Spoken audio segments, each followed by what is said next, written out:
दोस्तों, आज की हमारी कहानी है पिता और बेटा। शाम का समय था। ऑफिस से घर आने के बाद पिता फिर से ऑफिस की फाइलों में उलझा हुआ था। तभी उसका 6 साल का बेटा पास आया और बोला, पापा क्या मैं आपसे कुछ पूछ सकता हूँ? हाँ पूछो, फाइल से नज़र हटाए बगैर पिता ने जवाब दिया। आप 1 घंटे में कितना कमा लेते हैं? बेटे ने पूछा। इस अजीब सवाल पर पिता को कुछ गुस्सा आया। उसने जवाब दिया, तुम्हें इससे क्या मतलब? क्यों बेकार के सवाल पूछकर मेरा समय खराब कर रहे हो? देखते नहीं मैं काम में बिजी हूँ। पापा, मैं बस जानना चाहता हूँ, प्लीज़ बताइए ना, आप 1 घंटे में कितना कमा लेते हैं?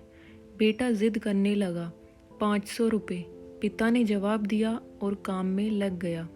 ओह, बेटा सर झुकाकर कुछ सोचने लगा। फिर सिर उठाकर बोला, पापा आप मुझे 300 रुपये उधार दे सकते हैं? यह सुनते ही पिता का गुस्सा बढ़ गया। वह बेटे को झिड़कते हुए बोला, अच्छा तो तुम इसलिए मुझसे मेरी सैलरी पूछ रहे थे? तुम्हें खिलौना या कोई फालतू सी चीज़ खरीदनी है? अब एक शब्द कहे बगैर सीधे अपने कमरे में जाओ और सो जाओ। मैं इतनी मेहनत से पैसे इसलिए नहीं कमाता कि तुम्हारी हर फालतू मांग पूरी कर सकूं। बेटे का चेहरा उतर गया। भारी कदमों से वह वहां से चला गया। पिता कुछ देर तक तो बेटे की बात पर नाराज रहा, फिर काम में लग गया। काम खत्म होने तक उसकी नाराजगी भी खत्म हो चुकी थी। अब उसे बेटे के प्रति अपने खुद के व्यवहार पर दुख होने लगा। वह सोचने लगा कि हो सकता है बेटे को सच में किसी ज़रूरी चीज़ के लिए 300 रुपये की ज़रूरत हो। वो वैसे भी हर समय पैसे नहीं मांगता। वह बेटे के कमरे में गया, देखा बेटा बिस्तर पर लेटा हुआ था। उसने पूछा, सो गए क्या? बेटा तुरंत उठकर बैठ गया और बोला, नहीं पापा, मैं जगा हुआ हूँ। बेटा मैं काम की वजह से परेशान था। मेरा काम का गुस्सा तुम पर निकल गया। मुझे तुम पर गुस्सा नहीं करना चाहिए था।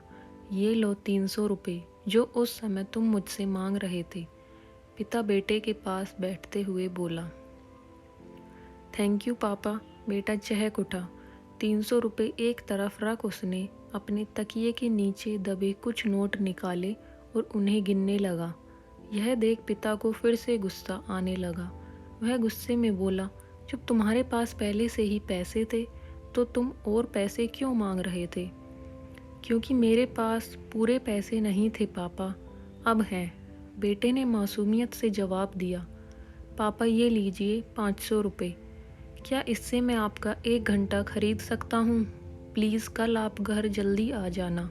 मैं आपके साथ डिनर करना चाहता हूँ। बेटे की बात सुनकर पिता अवाक रह गया। सीख, हम पैसा कमाने की जदोजहद में इतने ज़्यादा व्यस्त हो जाते हैं कि हमारा परिवार पीछे छूट जाता है।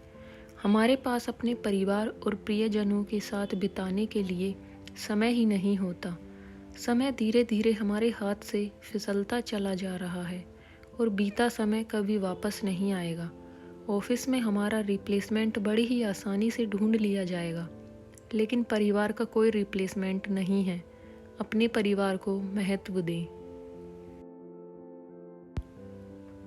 Thanks for watching. Please like and subscribe.